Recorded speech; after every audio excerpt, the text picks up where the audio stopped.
আমার নাম কুসুম। আমরা ২ বোন ছিলাম। আমার বোন আমার থেকে ২ বছরের ছোট ছিল। আমার বোনের নাম দীপা। বাবা-মায়ের মারা যাওয়ার পরে আমরা ২ বোন অনেক একা হয়ে যাই। আমি যেহেতু দীপার থেকে বড় ছিলাম, তাই আমি দীপাকে অনেক ভালোবাসতাম ও তার খেয়াল রাখতাম। কারণ আমাদের ২ জনের আর কেউ ছিল না। দীপাও আমাকে অনেক ভালোবাসতো।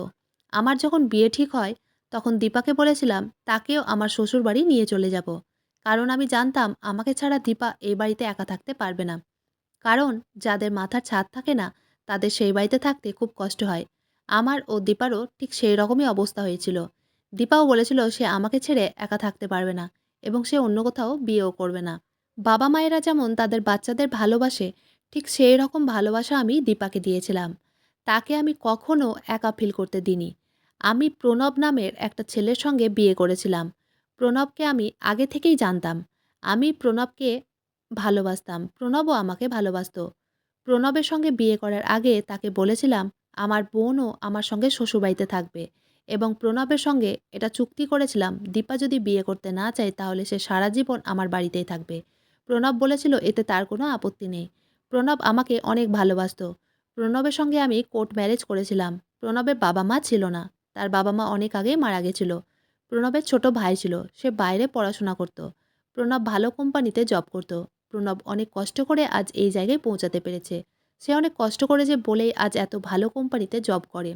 বিয়ের পরে আমি দীপাকে নিয়ে প্রণবের বাড়ি চলে আসি। সেদিন আমার ও প্রণবের ফুলশয্যা রাত ছিল। সেদিন প্রণবের সাথে আমার খুব ভালো সময় কেটেছিল। পরের দিন সকালবেলা প্রণব আমার থেকে আগে উঠে সকালে স্নান করে রেডি হয়ে যায়। ঠিক ওই সময় দীপা আমার বেডরুমে এসে আমাদের জন্য নাস্তা নিয়ে আসে। প্রণব তখন আমাকে বলে, আরে কুসুম, তুমি এখনো ঘুমাচ্ছ? দেখো, দীপার থেকে কিছু শেখো। দীপা সকালে জলখাবারটা আমাদের ঘরে নিয়ে চলে এসেছে। তাড়াতাড়ি ওঠো, আমি অফিস যাব তো। প্রণব তো কিছু না খেয়েই তাড়াতাড়ি অফিসের জন্য বেরিয়ে যায়। প্রণবে চলে যাওয়ার পরে আমি দীপাকে বলেছিলাম, কি ব্যাপার? বাড়িতে তো এর আগে এসব করতিস না, আর আজ সকালে উঠে এসব নাস্তা তৈরি করে নিয়ে চলে এসেছিস? দীপা তখন হেসে বলে, তুমি অনেক বেশি ক্লান্ত ছিলে, তাই আমি আর তোমাকে ঘুম থেকে তোলাইনি। তুমি খুব সুন্দর ঘুমিয়েছিলে, তাই ভাবলাম রান্নাঘরে গিয়ে আমি নিজেই সকালে নাস্তাটা তৈরি করে নিই। আমার বিয়ের পরে কেমন যেন দীপার হাবভাব ও স্বভাবে কিছু পরিবর্তন আসে। যখনই আমি প্রণবের জন্য কিছু বানাতে যেতাম তখনই সে আমাকে বলতো, তোমার নতুন নতুন বিয়ে হয়েছে, তুমি এখন জামাইবাবুর সঙ্গে টাইম কাটাও। তোমার যা দরকার হবে তুমি আমাকে বলবে, আমি তোমাকে সেটা রান্না করে দিব। বিয়ের আগে তো দীপা রান্নাঘরের কোনো কাজবাজ করতো না। আমি রান্নাঘরের সমস্ত কাজ করতাম। আমি আর প্রণব নিচের ঘরে থাকতাম আর দীপা থাকতো উপরের ঘরে। সেদিন প্রণবের বাড়ি আসার আগে দীপা আমার রুমে আসে। প্রণব দুটো শাড়ি আমার জন্য নিয়ে এসেছিল। ভেবেছিলাম ওই দুটো শাড়ির মধ্যে একটা দীপাকে দিলে সে খুশি হয়ে যাবে। তারপর দীপা যখন আমার রুমে এসেছিল তখন আমি তাকে দুটো শাড়ি দেখিয়েছিলাম। ও বলেছিলাম, তোর যেটা ভালো লাগছে তুই সেটা নিয়ে নে। তারপর দীপা নিজে পছন্দ করে লাল রঙের শাড়িটা নিজের জন্য নিয়েছিল।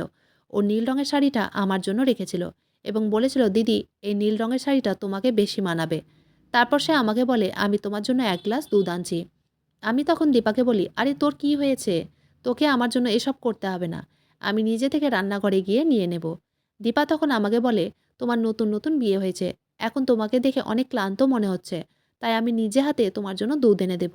এই বলে সে রান্নাঘর থেকে ১ গ্লাস দুধ এনে দেয়। আমি ওই দুধটা খেয়ে নিই। ওই দুধটা খাওয়ার পরে আমার আর কিছুই মনে ছিল না। কারণ আমি উঠে দেখি রাত ৮টা বাজে এবং বিছানা থেকে উঠেই আমি মাথাটাকে চেপে ধরি। কারণ ওই সময় আমার মাথা খুব ঘুরছিল এবং মাথাটা অনেক ভারী লাগছিল। বুঝতে পারছিলাম না আমার এই রকম কেন মনে হচ্ছিল। তারপর ঘড়ির দিকে তাকিয়ে দেখি রাত্রি ৮টা বাজে। প্রণব সন্ধ্যে ৭টার সময় অফিস থেকে বাড়ি ফিরত। আমি তখন অনেক কষ্ট করে বিছানা থেকে উঠে নিজের রুমের দরজাটা খুলে বাইরে যাই। বাইরের লিভিং রুমে দেখি টেবিলে প্রণবের অফিসের ব্যাগ রাখা আছে। আমি তখন বুঝতে পারি প্রণব বাড়ি চলে এসেছে। তারপর মনে হয় রান্নাঘরে কেউ যেন কথা বলছে। তারপর আমি আস্তে করে রান্নাঘরের দিকে যা দেখি আমার তো রাগে মাথা ঘুরে ওঠে। কারণ আমি দেখি প্রণব পেছন দিক থেকে দীপাকে জড়িয়ে ধরেছে এবং দীপাকে বলছে, কুসুম, তোমাকে এই লাল রঙের শাড়িটাতে খুব সুন্দর লাগছে। আমি তখন বুঝতে পারি প্রণব কুসুম ভেবে দীপাকে পেছন দিক থেকে জড়িয়ে ধরেছে। তখন আমি রান্নাঘরে গিয়ে জোরে প্রণব বলে ডাক দিই। প্রণব তখন চমকে গিয়ে পেছন দিকে ঘুরে তাকায় এবং আমার দিকে তাকাতেই সে বলে, তুমি এখানে? তাহলে শাড়ি পরে কে আছে? দীপা তখন আমাদের দিকে ঘুরে বলে, জামাইবাবু, আমি আছি। আসলে আপনি ভুল করে কুসুম দিদি ভেবে আমাকে জড়িয়ে ধরেছিলেন। আমি আপনাকে বলতে যাব ঠিক ওই সময় দিদি আপনাকে ডাক দেয়।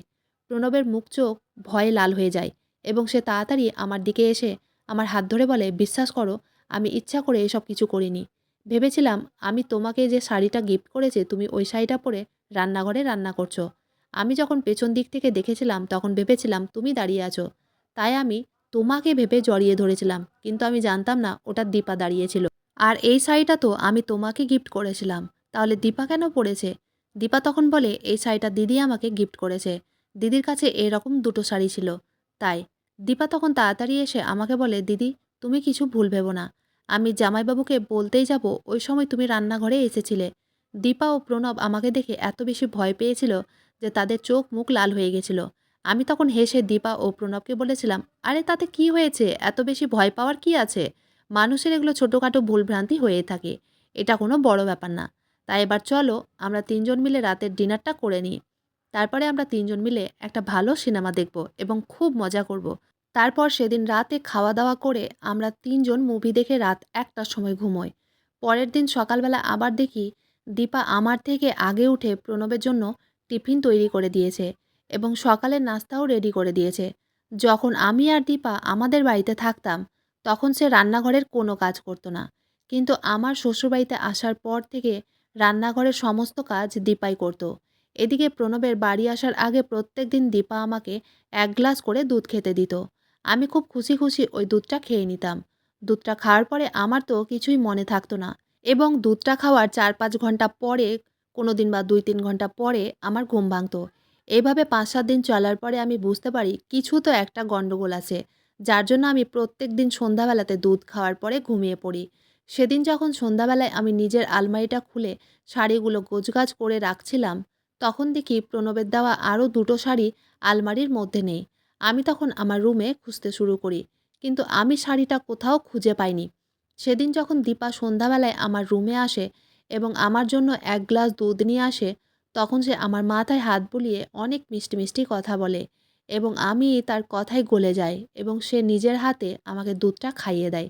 দুধটা খাওয়ার কিছুক্ষণের মধ্যেই আমার আর কিছুই মনে ছিল না। আমার যখন চোখ খুলে তখন দেখি ঘড়িতে রাত্রি ১১টা বাজে এবং আমার পাশে প্রণব ঘুমিয়ে আছে। আমার তো ঘড়ির দিকে তাকাতেই মাথা খারাপ হয়ে যায়। কারণ এইভাবে প্রত্যেক দিনই প্রণব আমাকে ঘুমন্ত অবস্থায় দেখত। সকালবেলা দেখি প্রণব আমার উপরে অনেক রাগ করে আছে। আমি তাকে জিজ্ঞেস করি, "তুমি আমার উপরে কেন রাগ করে আছো?" প্রণব তখন বলে, "আমাদের নতুন নতুন বিয়ে হয়েছে। আমি প্রত্যেকদিন ভাবি অফিস থেকে বাড়ি এসে তোমার সঙ্গে টাইম কাটাবো। তোমার সঙ্গে বাইরে কোথাও ঘুরতে যাব। কিন্তু তুমি তো এমনভাবে ঘুমিয়ে থাকো, মনে হয় যেন কত বছর ধরে তুমি ঘুমাওনি।" প্রণবের কথা শুনে তার রাগ ভাঙানোর জন্য আমি তাকে জড়িয়ে ধরি আর বলি, "আজ আমি ঘুমাবো না। আজ তুমি আর আমি বাইরে ঘুরতে যাব।" তারপর ভালোবাসার কিছু কথা বলে প্রণবের আমি রাগ দূর করি। ঠিক ওই সময় দীপা আমাদের ঘরে ঢুকে পড়ে ও বলে, "জামাইবাবু আপনার টিফিন রেডি করেছি।" জানি না কেন এই কিছুদিন থেকে মনে হচ্ছিল দীপা আমার সব কিছু নকল করার চেষ্টা করছিল এবং সে প্রণবের কাছে যাওয়ার চেষ্টা করছিল। তারপরে আবার মনে হয় আমি নিজের বোনের ব্যাপারে হয়তো খারাপ ভাবছি। তারপর সেদিন সন্ধ্যার আগেই প্রণবের অফিস থেকে ফোন আসে ও বলে, "তুমি আমার অফিসের বাইরে চলে এসো। আমি আর বাড়ি যাব না। অফিস থেকে বেরিয়ে তোমাকে নিয়ে একটা ভালো জায়গায় ঘুরতে যাব।" তারপর আমি প্রণবের কথা মতো বিকেলবেলাতে ঘর থেকে বেরিয়ে যাই।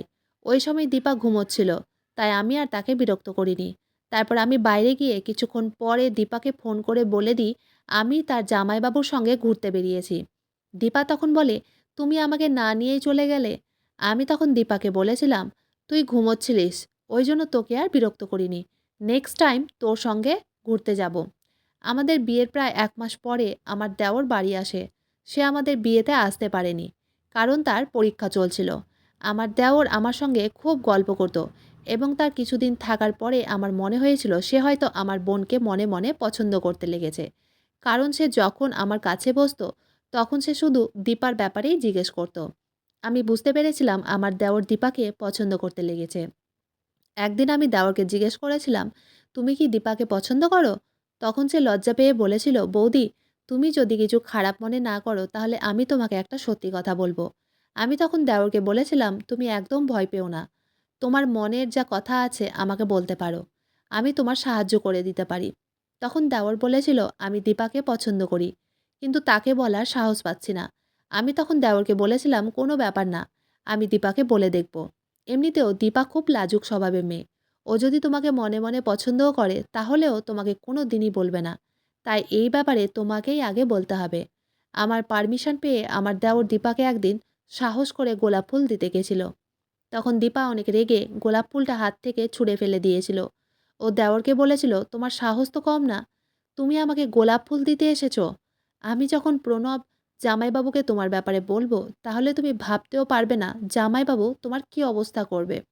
এই কথাগুলো আমার দেওর এসে আমাকে বলেছিল যে দীপা তার সঙ্গে কত খারাপ ব্যবহার করেছে।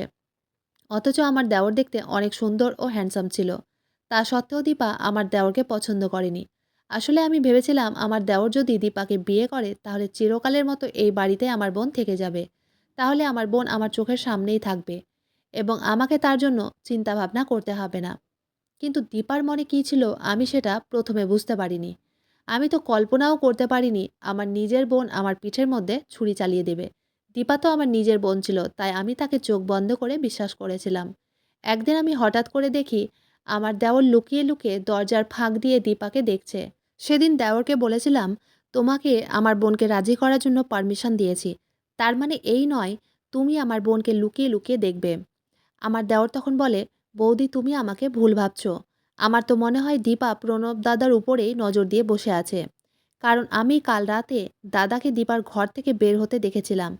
দেওরের মুখ থেকে ওইসব কথা শুনে আমি রাগে তার গালে একটা চড় মেরেছিলাম। ও বলেছিলাম, আমার বোন তোমাকে পছন্দ করেনি, তাই বলে তুমি এইভাবে আমার বরের সঙ্গে আমার বোনকে চরিত্রহীন করার চেষ্টা করছো। আমার দেওর তখন আমার মাথায় হাত রেখে বলেছিল, বৌদি আমার কথার বিশ্বাস করো, আমি তোমাকে মিথ্যা কথা বলবো কেন। কাল রাতে আমার মনে হয়েছিল দাদা দীপার ঘর থেকে বেরিয়ে তোমার ঘরে গেছে। আমি তখন দেওরকে বলি, ওটা তোমার মনে হয়েছিল এবং মনে হওয়া কথা বেশিরভাগ সময় ভুল প্রমাণিত হয়। দেওর তখন বলে, বৌদি তুমি আমার কথার বিশ্বাস করো, আমার এখন মনে হয়েছিল দীপার ঘরে কেউ যেন কথা বলছে, তাই আমি লুকিয়ে দেখার চেষ্টা করেছিলাম দীপার ঘরে কে আছে। আমি তখন রেগে দেওরকে বলি, তুমি এখন চুপ করো ও আমার সামনে থেকে চলে যাও। আমি তোমার ফালতু কথা আর শুনতে চাই না। আমি তো তোমাকে অনেক ভালো ভেবেছিলাম, ভেবেছিলাম আমার বোনের সঙ্গে তোমার বিয়ে দিব, কিন্তু তুমি তো আমার বোনকে চরিত্রহীন প্রমাণিত করার জন্য উঠে পড়ে লেগেছ। আমি ভাবতেও পারিনি আমার বরের ভাই এই রকম স্বভাবের হবে। দেওর তখন বলে, তুমি আমার কথার বিশ্বাস না করে অনেক বড় ভুল করছো বৌদি। কিন্তু হ্যাঁ, আমি তোমাকে একদিন এটার প্রমাণ দেবই। আর সেই দিনই দেখব তুমি কিভাবে আমার কথা বিশ্বাস না করে থাকতে পারো। সেদিন যখন সন্ধ্যাবেলায় দীপা আমার জন্য দুধ নিয়ে আসে, তখন দুধটা খাওয়ার আগে আমি ওকে বলেছিলাম, দীপা তোর জন্য আমার কাছে একটা ছোট্ট গিফট আছে। আলমারির ভেতরে ওই গিফটটা রাখা আছে। আমি তাকে আলমারির কাছে যেতে বলি এবং বলি, আলমারিটা খুলে দেখ। দীপা তখন খুশি খুশি আলমারি খুলতে ব্যস্ত হয়ে পড়ে। আমি ওই ফাঁকে দুধটা আমার বিছানার পাশে রাখা ডাস্টবিনের ঢাকনা আস্তে করে পা দিয়ে তুলে দুধটা ফেলে দিই এবং সে যখন আমার দিকে ঘুরে তাকায় তখন আমি নাটক করে দুধের গ্লাসটাকে মুখের কাছে নিয়ে থাকি ও তাকে দেখাই যে আমি পুরো দুধ খেয়ে নিয়েছি। কিন্তু ও টেরও পায়নি আমি দুধটা ডাস্টবিনে ফেলে দিয়েছিলাম। তারপর ডাস্টবিনের ঢাকনাটাকে লাগিয়ে দিই। দীপা তখন আলমারির ভেতরে গিফটের বাক্সটা খুঁজতে শুরু করে এবং বলে, দিদি এখানে তো কোনো গিফটের বাক্স নেই। আমি তখন দীপাকে বলি, ওই আলমারির ভেতরে একটা পিঙ্ক কালারের শাড়ি আছে, ওই শাড়িটা ভাবছি তোকে দিয়ে দেব। দীপা তখন খুশি হয়ে বলে, এই শাড়িটা তো জামাইবাবু তোমাকে গিফট করেছিল। আমি তখন দীপাকে বলি, হ্যাঁ, কিন্তু এই শাড়িটার কালার আমার খুব একটা ভালো লাগেনি, তাই শাড়িটা তুই নিয়ে নে। ওটা বলা মাত্রই দীপা শাড়িটাকে বের করে এবং নিজের গায়ের মধ্যে বারবার শাড়িটাকে লাগিয়ে দেখে। ও বলে, এই শাড়িটা আমার অনেক পছন্দ হয়েছে। দীপা তখন আয়নার কাছে দাঁড়িয়ে শাড়িটাকে নিজের গায়ে লাগিয়ে বলে, তোমার প্রত্যেকটা জিনিস আমার খুব ভালো লাগে, আমার খুব পছন্দ। আসলে দীপার মুখ থেকে বেরোনো ওই কথাটার যে একটা আলাদা মিনিং ছিল সেটা আমি অনেক দিন পরে বুঝতে পেরেছিলাম, যে আমার প্রত্যেকটা জিনিস দীপার কেন পছন্দ এবং ওই প্রত্যেকটা জিনিসের মধ্যে আরও একজন জড়িত ছিল। তারপর আমি দীপার সামনে ঘুমিয়ে থাকার নাটক করি। তাকে এটা দেখায় যে প্রত্যেক দিনের মতো আমি আজও ঘুমিয়ে গেছি। তারপর সে আমার মাথায় হাত বুলিয়ে বলে, আমার সহজ সরল দিদি, তোমার প্রতিটা জিনিসে আমার অধিকার আছে। এই বলে সে আমার গাল দুটোকে টিপে ধরে ও বলে, তুমি ঘুমিয়ে থাকো আর আমি যাচ্ছি রেডি হতে, কারণ প্রত্যেক দিনের মতো আজকেও তোমার ভাগের কাজ আমাকেই করতে হবে। এই বলে সে হাসতে হাসতে আমার রুম থেকে বেরিয়ে যায়। আমি তখনও কিছুই বুঝতে পারিনি দীপা কী বলতে চাইছিল। তখনও আমি চুপচাপ ঘুমিয়ে থাকার নাটক করছিলাম এবং সে ভেবেছিল আমি ঘুমিয়ে আছি। তারপর দেখি সে আমার রুম থেকে বেরিয়ে যায়। আমিও তখন চুপচাপ বিছানা থেকে উঠে বসে পড়ি এবং ভাবতে থাকি আমার ভাগের কী এমন কাজ আছে যেটা দীপা করার জন্য প্রত্যেক দিন আমাকে দুধের মধ্যে ঘুমের ওষুধ মিশিয়ে দেয়। সেদিন তো একটা জিনিস আমি বুঝতে পেরেছিলাম যে দীপা আমাকে প্রত্যেক দিন দুধের মধ্যে ঘুমের ওষুধ মিশিয়ে দেয়, যেটা খেয়ে আমি গভীরভাবে ঘুমিয়ে থাকি। কিন্তু দীপা এরকম কেন করছিল? আমি কোনো দিন দীপাকে সন্দেহ করতে চাইনি। কিন্তু ও যেটা আমার সঙ্গে করছিল সেটাতে আমার মনের মধ্যে সন্দেহ তৈরি হয়েছিল এবং আমি জানতে চাইছিলাম আমাকে দুধের মধ্যে ঘুমের ওষুধ সে কেন দিত। তারপর আমি আস্তে করে নিজের ঘরে দরজা ফাঁক করে দেখি দীপা আমার দেওরের ঘরের দিকে যাচ্ছে এবং দেওরের ঘরে দরজাটাকে বাইরের দিক থেকে আস্তে করে লক করে দেয়। তারপর সে নিজের রুমের মধ্যে চলে যায়। তার কিছুক্ষণ পরে দেখি আমার বর বাড়ি আসে। সে বাড়ি এসে আমার রুমের দিকে আসে। আমি তাকে দেখে তাড়াতাড়ি বিছানায় গিয়ে আবার শুয়ে থাকার নাটক করি। আমাকে শুয়ে থাকা অবস্থায় দেখে প্রণব বলে, "তুমি যখন আমাকে পছন্দই করতে না, তাহলে বিয়ে কেন করেছিলে? আর এই রকমভাবে প্রত্যেক দিন রাতে আমাকে অ্যাভয়েড করে শুয়ে থাকার কোনো মানেই হয় না। ঠিক আছে, তুমি যখন নিজে থেকেই চাও না আমি তোমার সঙ্গে কোনো রকমভাবে সম্পর্ক করি, তাহলে সেটাই হবে।" এই কথাটা বলে সে রুম থেকে বেরিয়ে যায়। আমি আবার উঠে দরজার দিকে উঁকি মেরে দেখি আমার বর সিঁড়ি দিয়ে উপরে উঠে দীপার ঘরের ভিতর ঢুকে যায়। ওটা দেখে তো আমার হাত পা কাঁপতে শুরু করেছিল। কারণ আমার মনের মধ্যে অনেকগুলো প্রশ্ন ঝড় বেঁধেছিল। আমিও তখন আস্তে করে সিঁড়ি দিয়ে উপরে উঠি এবং দীপার রুমের দরজা ফাঁক দিয়ে দেখতেই আমার তো পায়ের তলা থেকে যেন মাটি সরে যায় এবং মাথা ঘুরে পড়ে যাওয়ার মতো অবস্থা হয়ে যায়। কারণ আমার যে শাড়িগুলো খুঁজে পাচ্ছিলাম না, তার মধ্যে একটা শাড়ি দীপা পরেছিল এবং দীপা প্রণবকে জড়িয়ে ধরেছিল। আমি ওই সময় তাদের দরজাটাকে অনেক জোরে খুলে ভেতরে ঢুকে পড়ি। দীপা তখন আমাকে দেখে ভয় পেয়ে যায় এবং আমাকে দেখে তার চোখ মুখ লাল হয়ে যায়। ও বলে, "দিদি, তুমি এখানে? তুমি তো ঘরের মধ্যে।" আমি তখন বলি, "হ্যাঁ, আমাকে তো দুধের মধ্যে ঘুমের ওষুধ দিয়ে মিশিয়ে খাওয়াতিস।" আমি তখন দীপার গালে একটা চড় মারি আর বলি, "এইভাবে নিজের দিদির পিঠে চাকু মারতে তোর কি খুব ভালো লেগেছে? আমার ভালোবাসায় তো কোনো কমতি ছিল না। আমি তো তোকে অনেক ভালোবাসতাম। তুই আমার সাথে বিশ্বাসঘাতকতা করে ঠিক করেছিস কি?" ওই সময় প্রণব এগিয়ে এসে বলে, "এতে দীপার কি দোষ? তুমিই তো দীপাকে বলেছিলে তুমি আমাকে টাইম দিতে পারবে না। আমি যাতে তোমাকে বিরক্ত না করি। তুমি শুধু আমাকে বিয়ে করেছো যাতে আমি তোমাদের দুই বোনের মাথার ছাদ হয়ে থাকতে পারি।" আমি তখন প্রণবকে বলি, "তুমি এসব কি বলছো? আমি তোমাকে ভালোবাসি বলেই বিয়ে করেছি।" প্রণব তখন বলে, "তুমি আমাকে কি ভালোবাসো সেটা তো বিয়ের পরে আমি দেখতেই পেয়েছি। আমার আসার আগেই তো তুমি প্রত্যেকদিন ঘুমিয়ে পড়ো।" আমি তখন প্রণবকে বলি, "এই কথাগুলো নিশ্চয়ই তোমাকে দীপা বলেছে, তাই তো? তাহলে তুমি এবার দীপাকে জিজ্ঞেস করো ও আমাকে প্রত্যেকদিন দুধের মধ্যে ঘুমের ওষুধ কেন মিশিয়ে খাওয়াতো?" প্রণব তখন দীপাকে বলে, "দীপা, এই কথাটা কি সত্যি? আজ আর কোনো মিথ্যা কথা তুমি বলবে না।" দীপা তখন বলে, "হ্যাঁ, এই কথাটা সত্যি। আমি দিদিকে প্রত্যেকদিন দুধের মধ্যে ঘুমের ওষুধ দিতাম।" প্রণব তখন অনেক রেগে গিয়ে দীপার হাত ধরে বলে, "কিসের জন্য তুমি এসব করেছো? ছি! তুমি নিজের দিদি ও জামাইবাবুর মাঝে দ্বন্দ্ব লাগাতে চেয়েছিলে? কি চাও তুমি?" দীপা তখন নিজের হাতটা প্রণবের হাত থেকে ছাড়িয়ে দেয় আর বলে, "দিদির সব কিছু আমি চাই। আমি আপনাকে ভালোবাসি বলেই আমি এসব করেছি। আমি প্রত্যেকদিন দিদিকে দুধের মধ্যে ঘুমের ওষুধ দিতাম যাতে দিদি আপনাকে টাইম দিতে না পারে এবং আপনি যাতে বাধ্য হয়ে আমার কাছে চলে আসেন। এবং আমি যেমন ভেবেছিলাম ঠিক ওই রকমটাই হয়েছিল। দিদি যখন ঘুমিয়ে থাকতো আর আপনি যখন ঘরে এসে দেখতেন যে দিদি ঘুমিয়ে আছে, তখন আমি ওই সুযোগের সদ্ব্যবহার করতাম। আমি প্রত্যেকদিন আপনাকে আমার ঘরে নিয়ে এসে আপনার সেবা যত্ন করতাম, যাতে ধীরে ধীরে আপনি আমাকে ভালোবাসতে শুরু করেন।" দীপার মুখ থেকে এসব কথা শোনার পরে প্রণব তার গালে একটা চড় মারে আর বলে, "তুমি নিজের দিদিকে ঠকিয়েছ? যেই মেয়ে নিজের দিদির হতে পারেনি সে আমার কি হবে? তোমার মতো বেইমান মেয়েকে আমি নিজের বাড়িতে এক মুহূর্ত সহ্য করতে পারবো না।" দীপার কথা শুনে আমি তো জ্যান্ত লাশ হয়ে দাঁড়িয়েছিলাম। কারণ আমি ভাবতেও পারিনি আমার বোন আমার সঙ্গে এরকম করবে। তার মনে যে আমাকে নিয়ে এত হিংসা ভরা আছে, আমি সেটা কোনোদিন স্বপ্নেও ভাবিনি। প্রণব তখন আমাকে এসে বলে, "কুসুম, আমাকে ক্ষমা করে দাও। আমি তোমার বোনের সব কথা বিশ্বাস করেছিলাম। কারণ আমি জানতাম তোমার বোন তোমাকে অনেক ভালোবাসে। কিন্তু আমি ভাবতেও পারিনি সে ভেতরে ভেতরে আমার ও তোমার মাঝে দ্বন্দ্ব লাগানোর চেষ্টা করেছে।" ওদিকে দীপা কাঁদতে শুরু করে ও বলে, "আমি যা করেছি অনেক বড় ভুল করেছি। আমি ভেবেছিলাম এইভাবে জামাইবাবুকে আমি নিজের দিকে আকর্ষিত করব এবং একদিন জামাইবাবু হয়তো আমার হয়ে যাবে। কিন্তু আমার এসব ভুল ধারণা ছিল। কারণ এতদিন থেকে আমি চেষ্টা করেছি জামাইবাবুর কাছে যাওয়ার, কিন্তু জামাইবাবু আমার কাছে আসেনি। তুমি যখন ঘুমিয়ে থাকতে তখন আমি জামাইবাবুকে খাবার খেতে দিতাম এবং খাবার খাওয়ার পরে জামাইবাবুকে আমার ঘরে নিয়ে গিয়ে হাত পা টিপে দিতাম আর অনেক সেবা করতাম। আমি ভেবেছিলাম এসব করলে জামাইবাবু একদিন না একদিন আমার হবে। এই বলে দিবা কাঁদতে শুরু করে এবং আমার হাতে পায়ে ধরে বলে, দিদি, আমি অনেক বড় ভুল করেছি। আমাকে একবারের জন্য ক্ষমা করে দাও।